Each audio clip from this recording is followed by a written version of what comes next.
Sentar, quero encorajar você a abrir tua Bíblia em Marcos capítulo 9, versículo 22.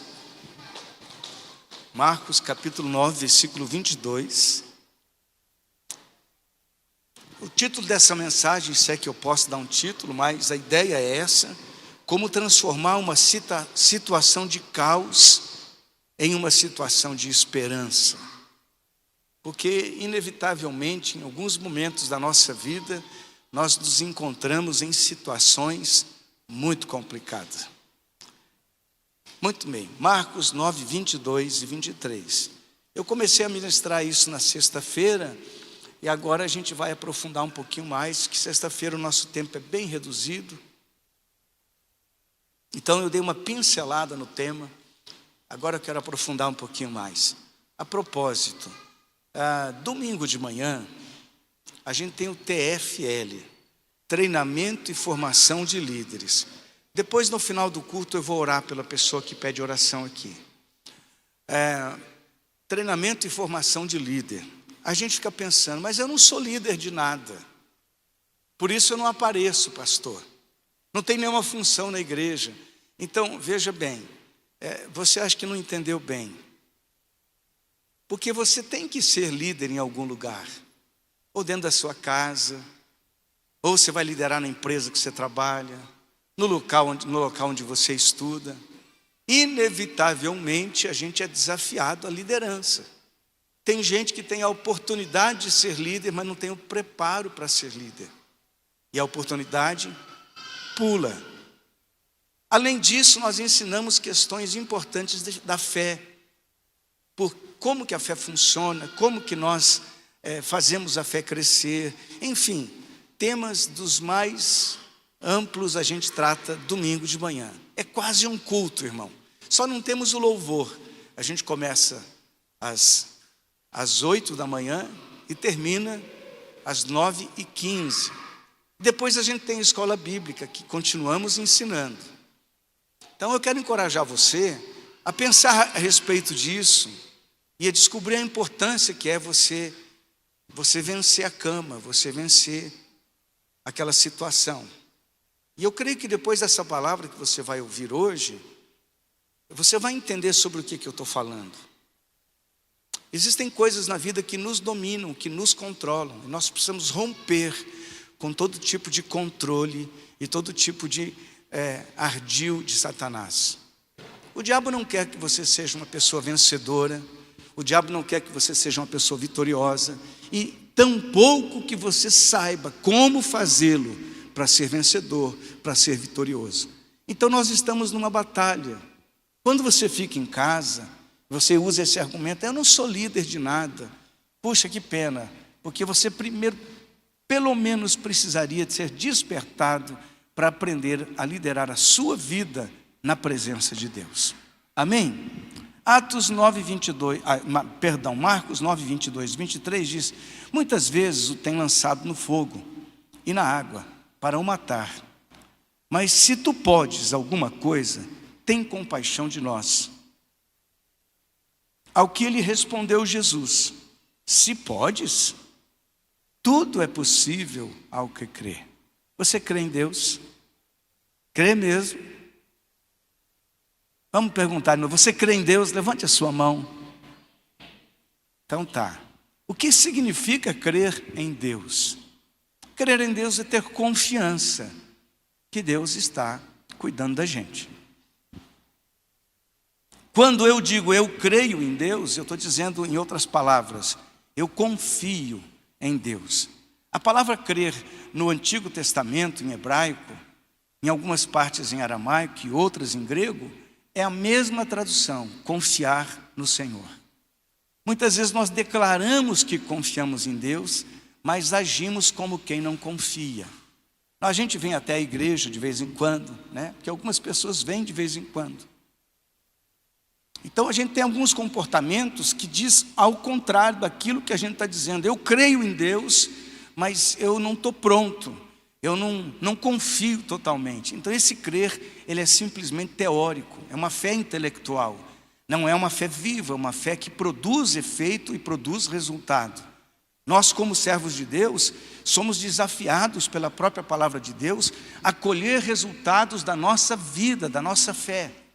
Quando a gente diz eu creio, mas eu não colho resultados disso, eu tenho um indicativo forte aqui de que, na verdade, eu tenho uma fé intelectual, mas não uma fé que é suficiente para conquistar as coisas na vida, para vencer barreiras, para vencer dificuldades.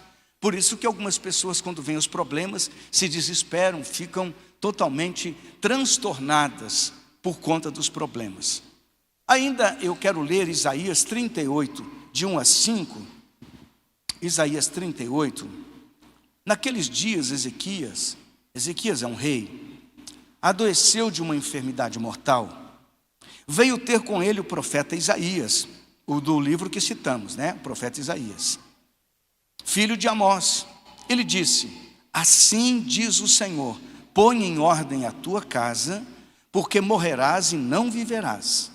Então virou Ezequias o rosto para a parede e orou ao Senhor e disse: lembra-te, Senhor, peço-te que andei diante de ti com fidelidade, com inteireza de coração, e fiz o que era reto aos teus olhos. E chorou muitíssimo. A Bíblia diz: e chorou muitíssimo. Então veio a palavra do Senhor, o Deus de Davi, teu pai. Ouvi a tua oração e vi as tuas lágrimas. Acrescentarei, pois, aos teus dias 15 anos.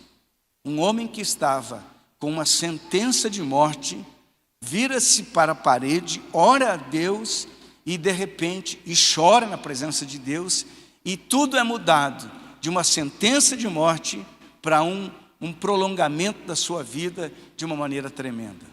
O que aconteceu aqui com Ezequias? Ezequias descobriu um caminho, descobriu uma maneira de transformar uma situação de caos em uma situação de esperança.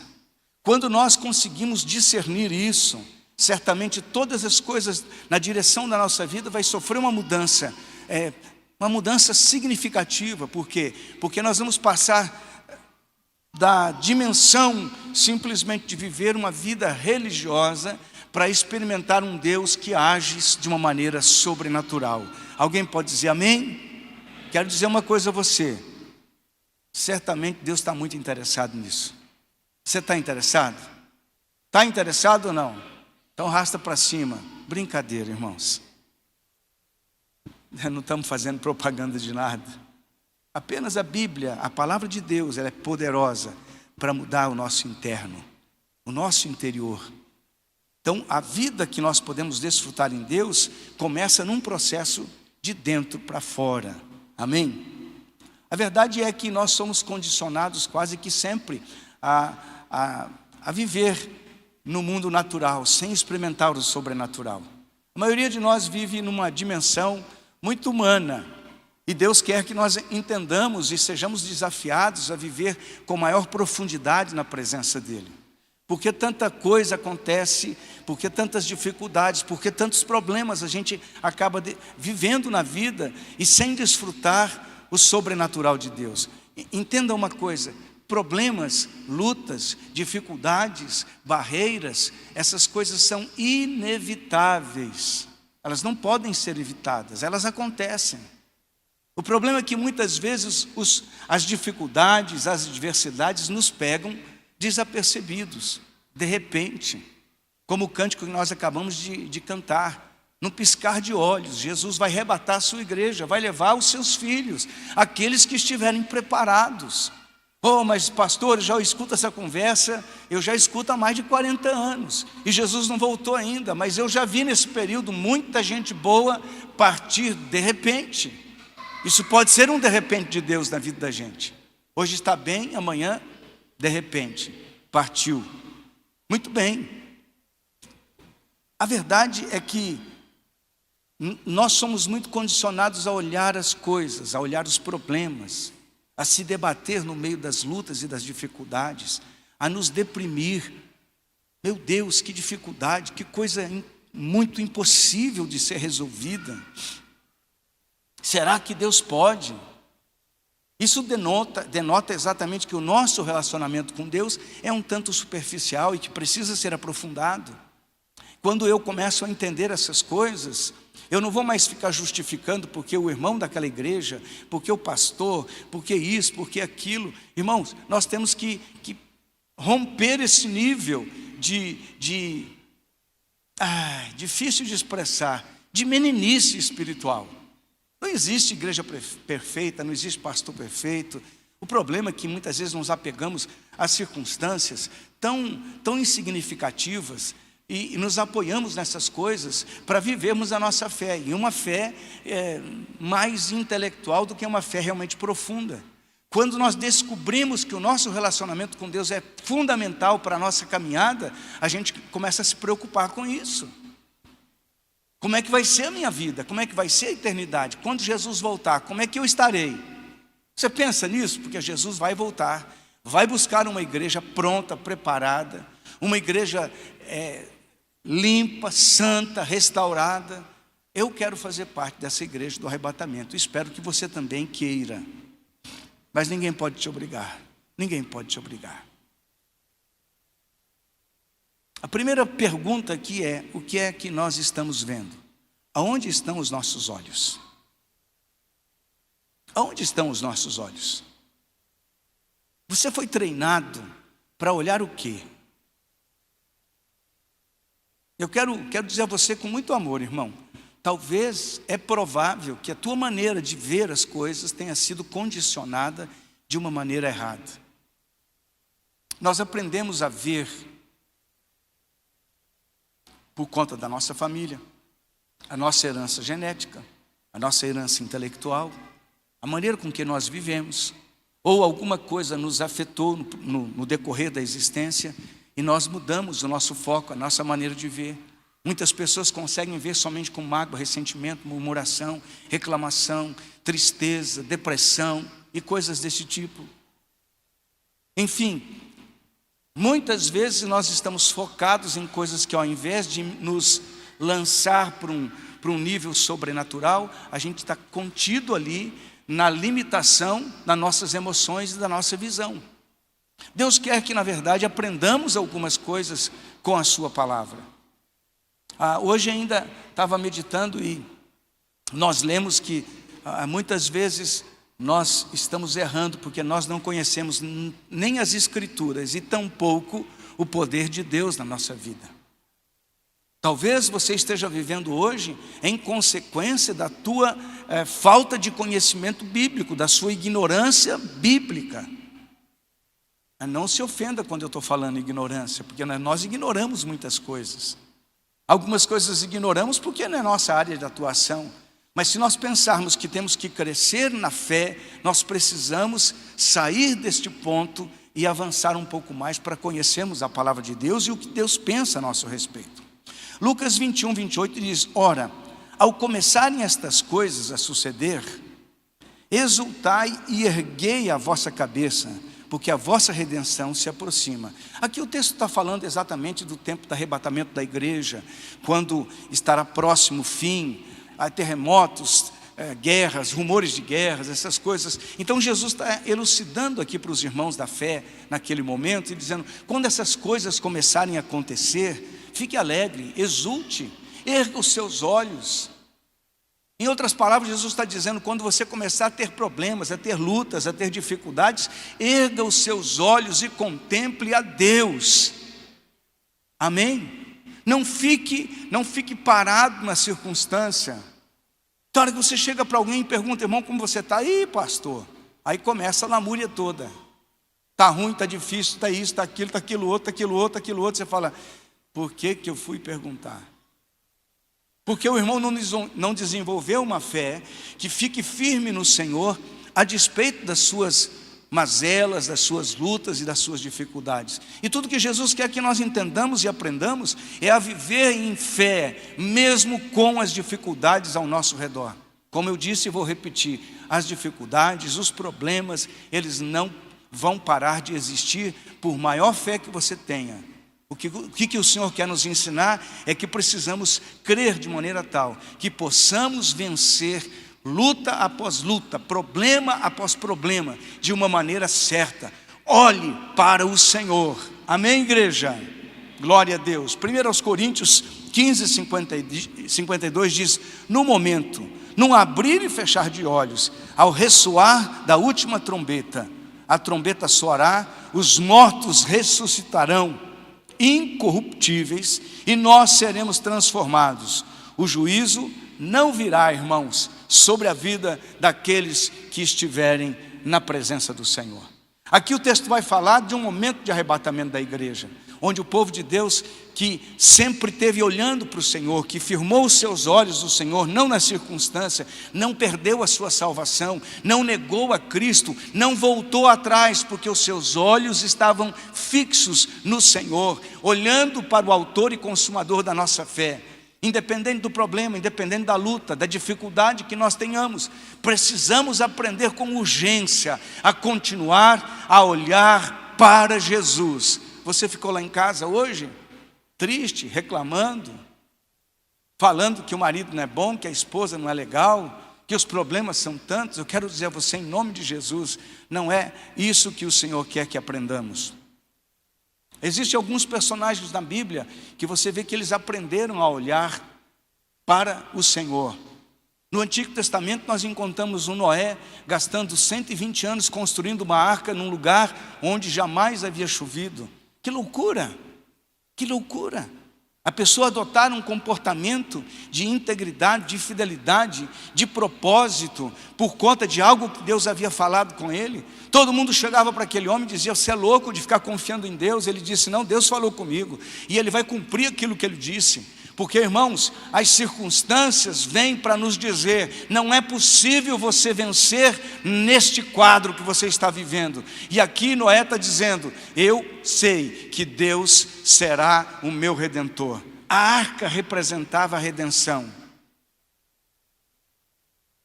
Quando você entra em Jesus e Jesus entra na sua vida, é o mesmo sentido.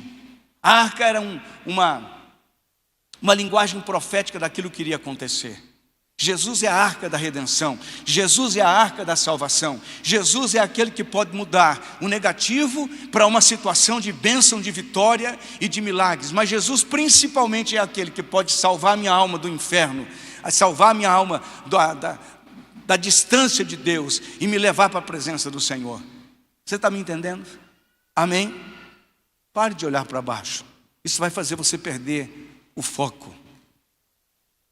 Nesses anos caminhando com o Senhor, eu tenho visto exatamente isso.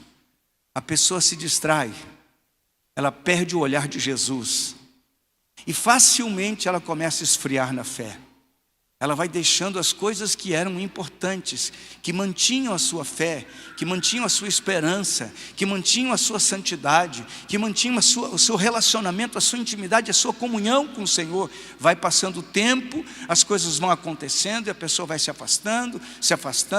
Não é tão importante orar, não é tão importante mais ler a palavra, não é tão importante congregar, não é tão importante vir à igreja. E de repente, quando a pessoa se apercebe, ela já não está mais olhando para o alto, ela está olhando para baixo, ela está se prostrando mediante aos problemas. Por quê? Porque a sua fé enfraqueceu, porque a sua fé desfaleceu. Nós precisamos compreender com muita intensidade isso.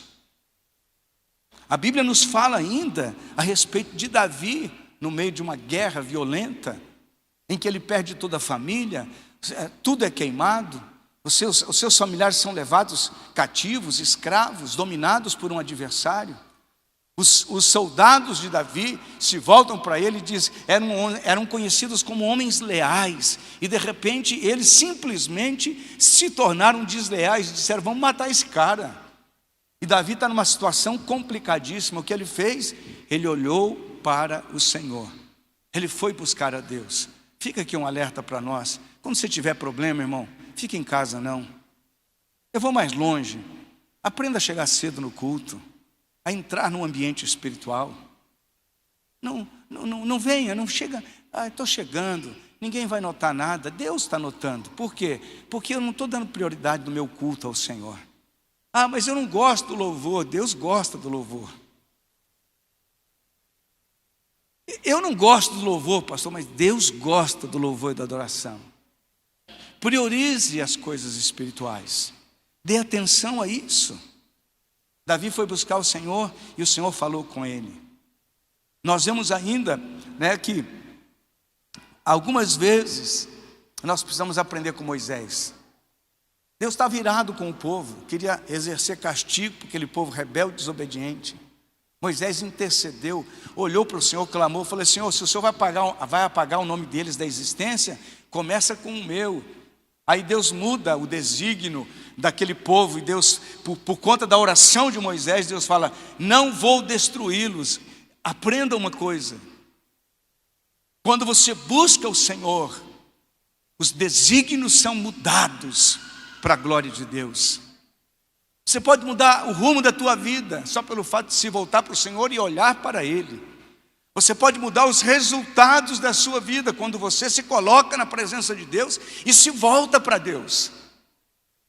A Bíblia ainda me exorta a permanecer firme na presença do Senhor. Mas existem alguns exemplos de alguns reformadores.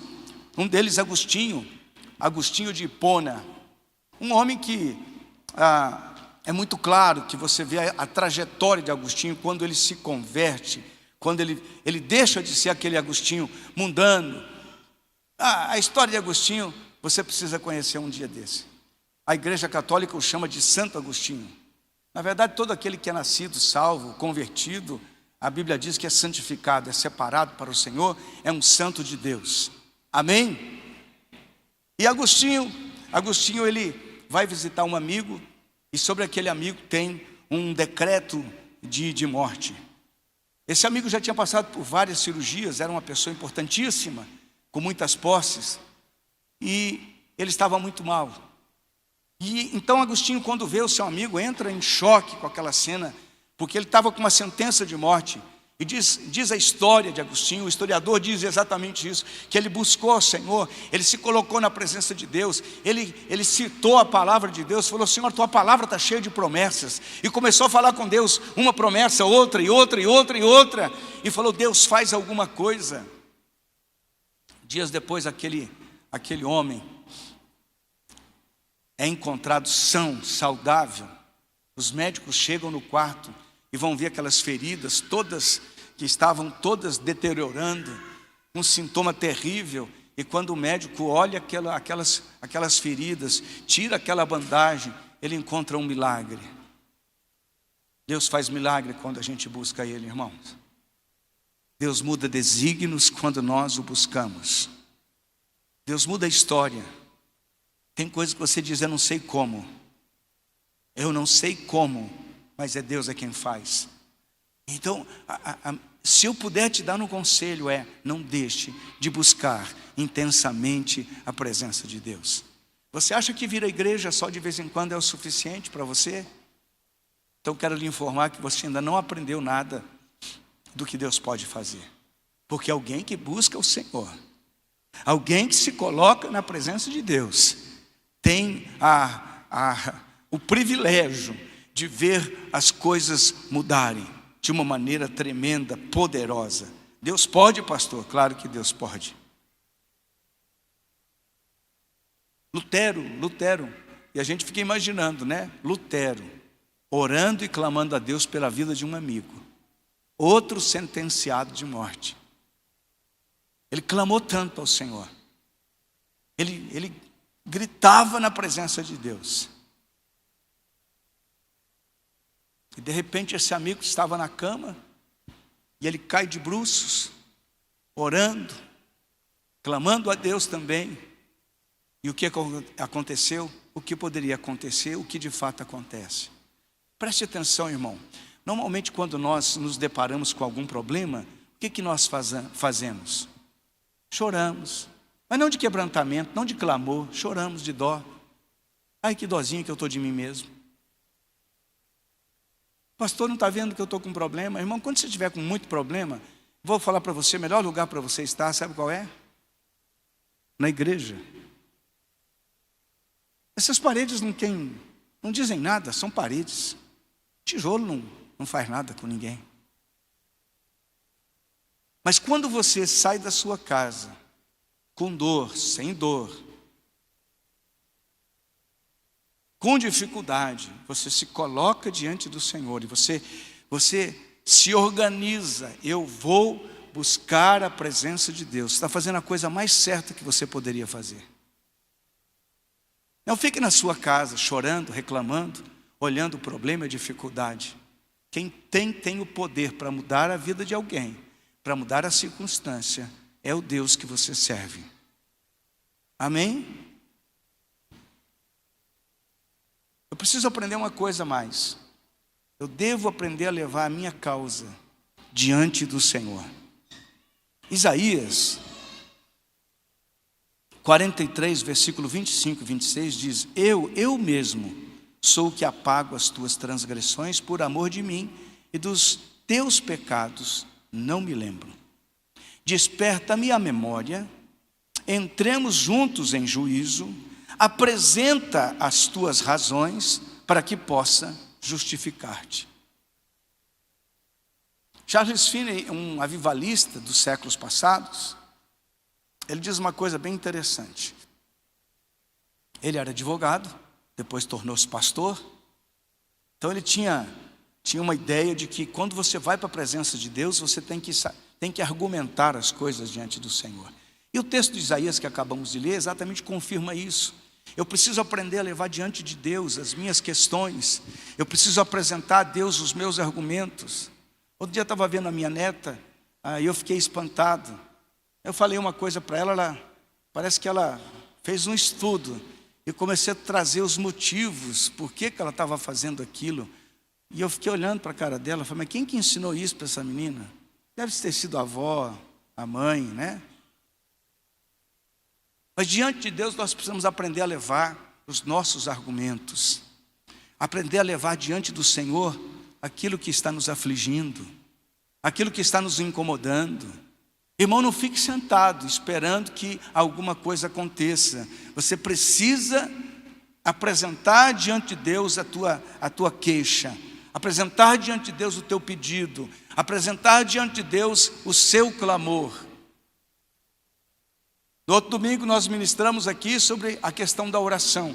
Pessoas que vivem no controle, no domínio da carne, no domínio do eu e no domínio do espírito.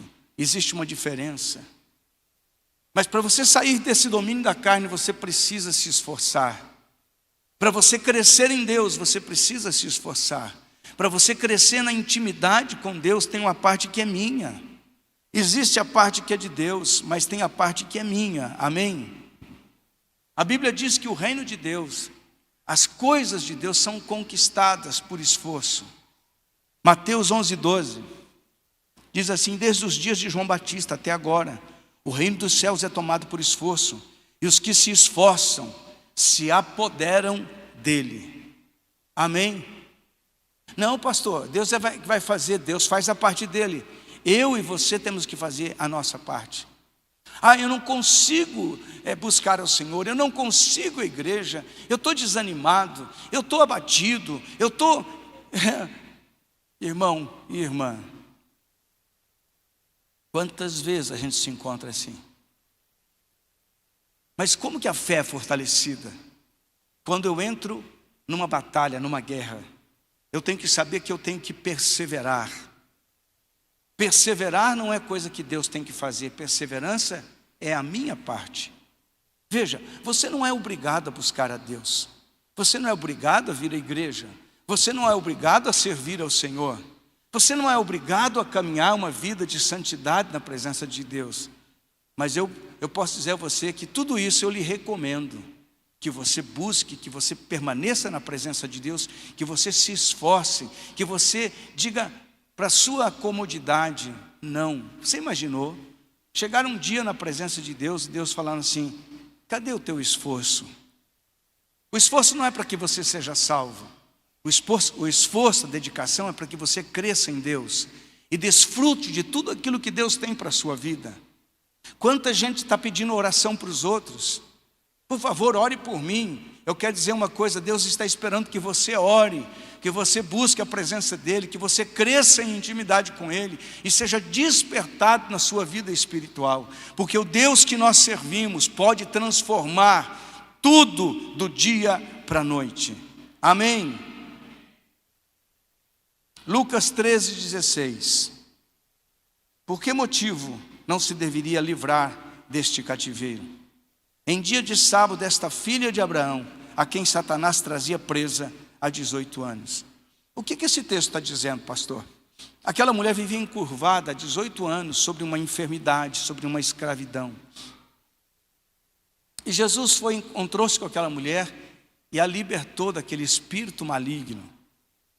Como pode um espírito maligno manter a pessoa aprisionada, enferma, doente por 18 anos? Pode, isso acontece.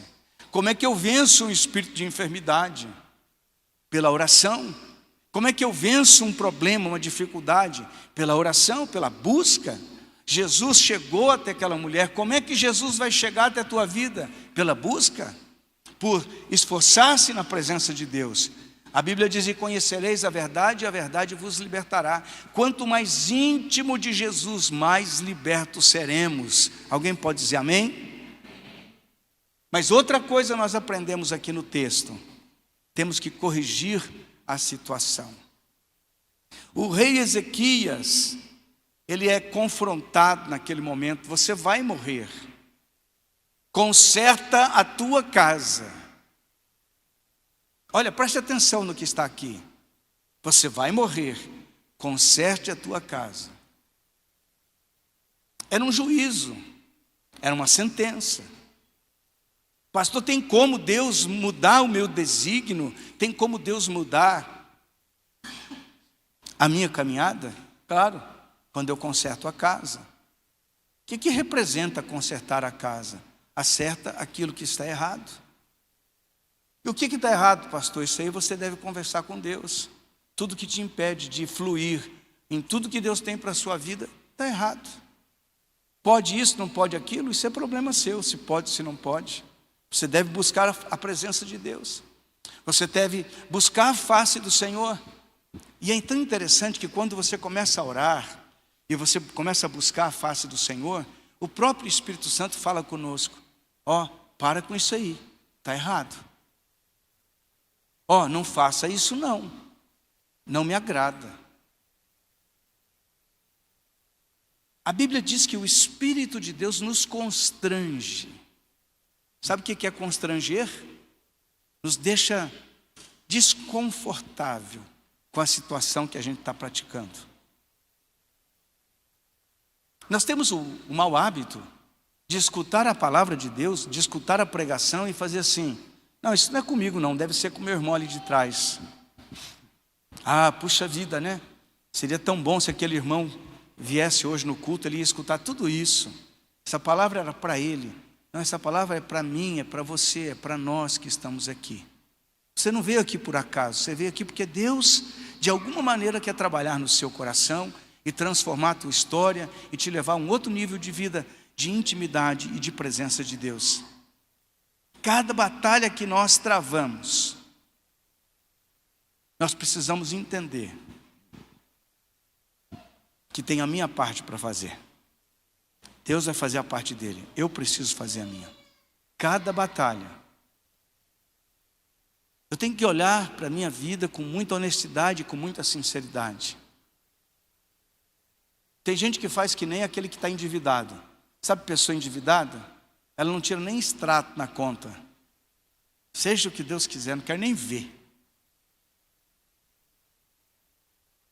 Não é verdade? A gente está com uma pendência com Deus, as coisas estão indo, não quer nem falar com Deus.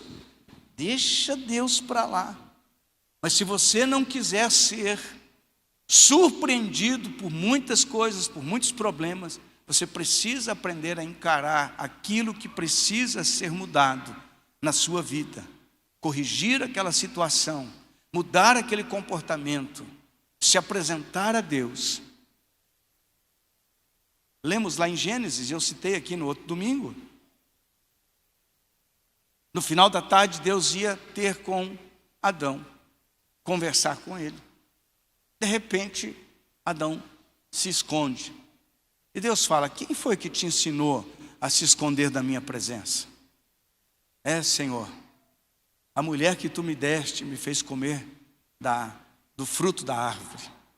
Ele estava se justificando. Quero dizer para você, não se justifique. Não se justifique. Se apresente a Deus.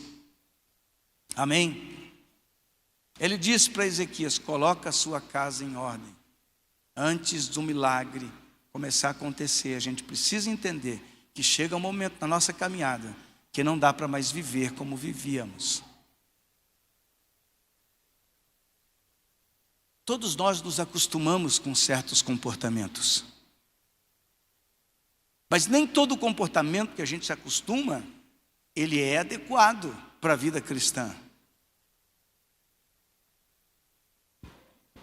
Então, quando nós nos deparamos com a nossa caminhada, com a nossa vida com Deus, sempre Deus vai fazer alguma pergunta: como é que você está? Por onde você anda? Como é que Ezequias consertou? Ele se voltou para Deus. Ele virou para a parede. Ele não estava olhando os problemas. Quando você bota a cara na parede, o que é que você vê? Só parede, mais nada. Tem um momento do conserto em que você vai ter que olhar para a sua vida e olhar para Deus e perguntar: Senhor, o que é que está errado comigo? Tem muita gente vivendo, irmãos, uma vida que poderia estar desfrutando de grandes bênçãos de Deus, mas não o faz. Por quê? Porque está olhando para tudo ao redor e não está olhando para Deus. O segredo é olhar para Deus. Agora, toda vez que você olha para o Senhor, Ele vai requerer de mim e de você alguma coisa. Conserta aí, está vendo aquilo lá, porque a proximidade de Deus, Deus é um Deus santo. Deus é um Deus que emana luz e glória. Toda vez que você vai se aproximando da luz, as imperfeições aparecem, os problemas aparecem, de temperamento, de caráter, de pecado oculto, de coisas que ninguém sabe. Pelo menos a gente acha que ninguém sabe. Mas Deus vê. Quanto mais você se aproxima de Deus, mais evidente ficará a tua situação espiritual. Mas não é porque Deus quer humilhar você, quer constranger você ao ponto de destruir a sua vida. Muito pelo contrário. Deus faz para que nós possamos nos arrepender, recomeçar a nossa caminhada, consertar o que precisa ser consertado e viver em vitória no nome de Jesus. Amém, irmãos? Aquilo que aconteceu naqueles homens do passado pode acontecer conosco também. O avivamento, a unção, o poder de Deus, a sensibilidade. Mas a parte que você tem que fazer, é você que tem que fazer. Quando você chega na igreja, eu vejo alguns irmãos acomodados, sentados, o culto acontecendo, e o irmão está lá assim: nossa, quantas lâmpadas tem na igreja.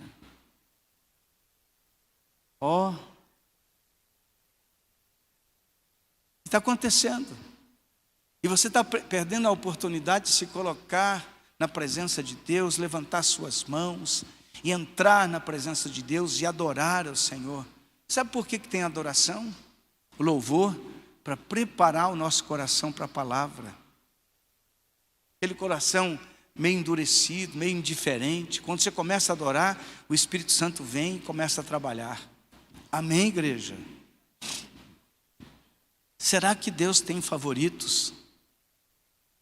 Atos 10, 34 e 35 diz assim: pastor, o senhor está falando isso porque um dia um irmão chegou para mim e falou assim que eu devia ter uma unção especial. Eu falei que a única unção que eu tenho é a misericórdia de Deus, assim como você tem. Isso é especial, perdão do Senhor na nossa vida. Amém?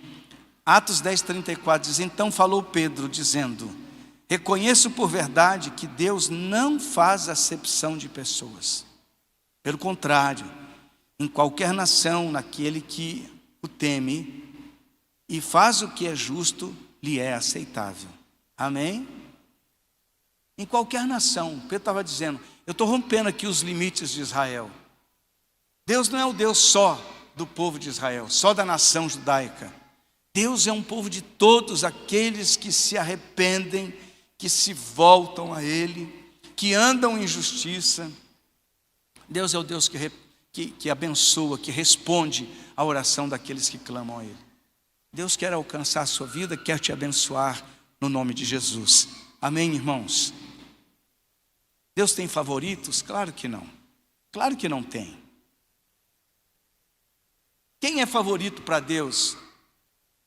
Não existe uma pessoa.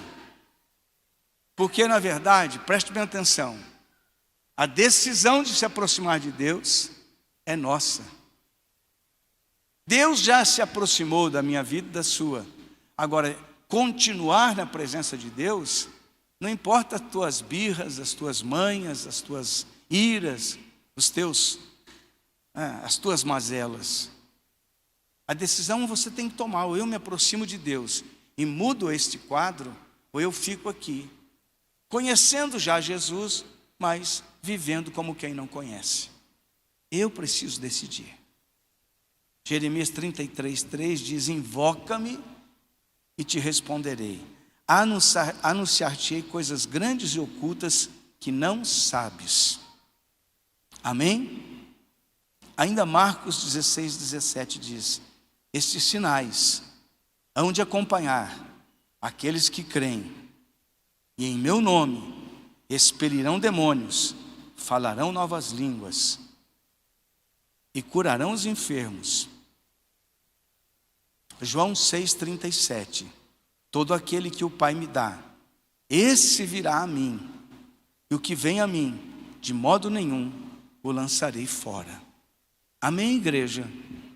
Com quem o Senhor está falando esta noite? Diga assim comigo. Amém? Deus está falando conosco. Eu e você podemos desfrutar de tudo aquilo que Deus tem para a nossa vida. Quero convidar você a ficar de pé. Eu não sei que milagre que você precisa.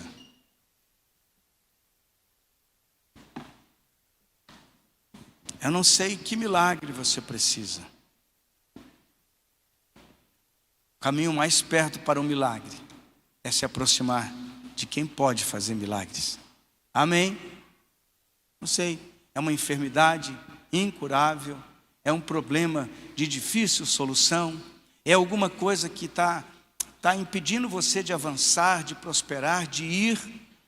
Não sei, só sei uma coisa, que se você se aproximar do Senhor, se você se achegar a Deus, se você for para a presença do Senhor, Deus vai fazer algo acontecer na sua vida. Você pode crer? Pode crer? Feche os teus olhos, põe a mão na altura do seu coração. Faça a tua oração a Deus. Que milagre você precisa? Que intervenção você precisa? Feche os teus olhos, feche os teus olhos. Agora é você e Deus, é mano a mano. Não é ninguém que vai estar clamando e orando, você vai orar. Deus, eu preciso que o Senhor faça isso. Escute o que Deus vai falar para você. Talvez vai chegar um momento em que Deus vai te dizer, conserta aí o que está errado. Muda a tua postura. Muda teu comportamento. Se volte para a minha presença. Deus quer te abençoar, meu irmão. Ore ao Senhor. Estamos aqui, Senhor, na tua presença. Não somos melhor do que ninguém, mas queremos aprender a agir com ousadia, com coragem, a não ficar limitados na nossa realidade atual, a olharmos para frente, para cima, para o alto, a ficarmos firmes diante do Senhor e não vacilar na nossa fé. Nós estamos orando aqui pela Miquelina também, com lesões múltiplas no coração.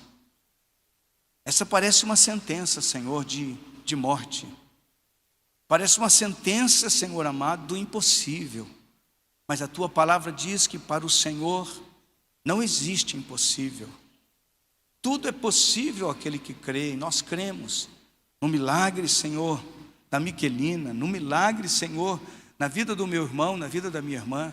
Nós cremos, ó Deus, na intervenção sobrenatural na vida do meu irmão.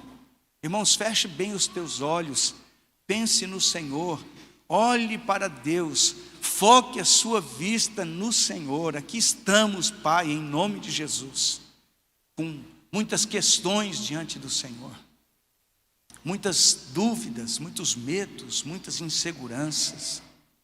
Mas pedimos em nome de Jesus que o Senhor transforme tudo isso para a glória do teu nome.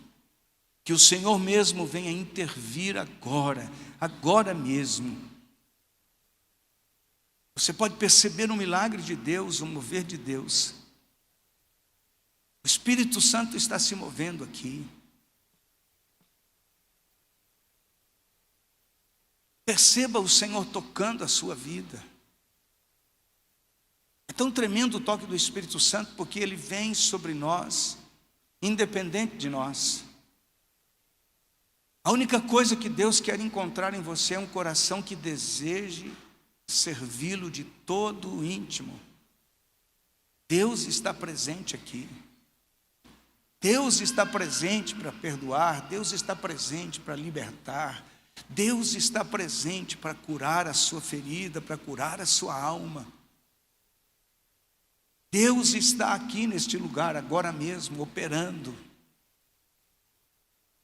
abrindo portas, mudando decretos, mudando sentenças que foram estabelecidas pelo homem.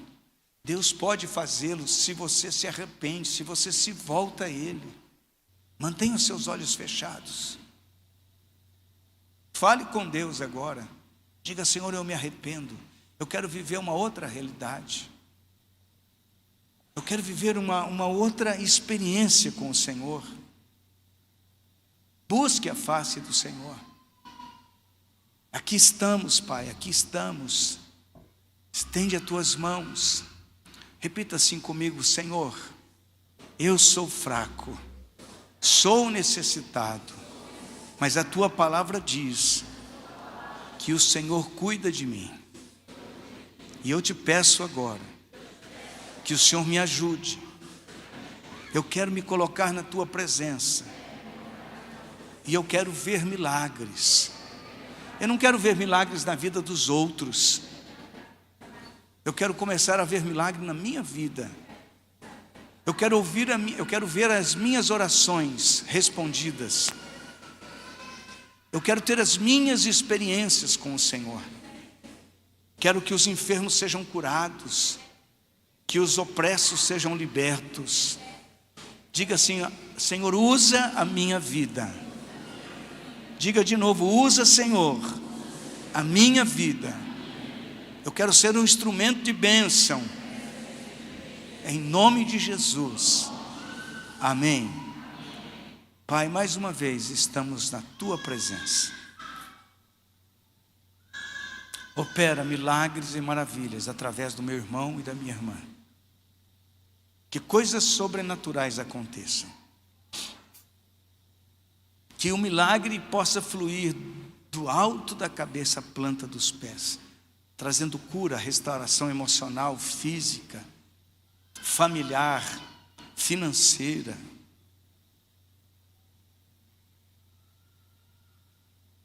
Tem coisas que Deus fala, né, irmãos, que a gente precisa estar atento. Preste bem atenção no que Deus está falando no teu coração. Você estava aflito por uma questão financeira. Quero dizer para você, em nome de Jesus, que Deus já colocou a mão. Alguma coisa Deus está fazendo tremendo isso. Deus vai abrir uma porta, vai trazer uma saída. Algumas pessoas Deus está me mostrando isso.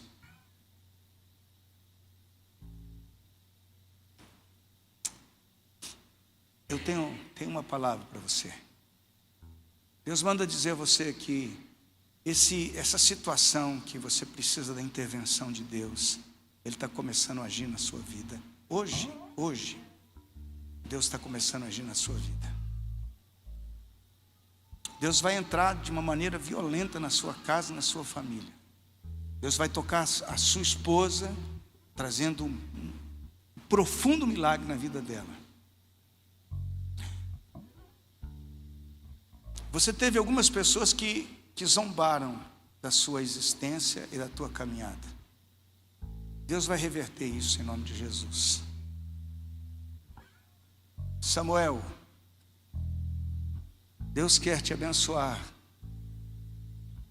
Conserta a tua casa.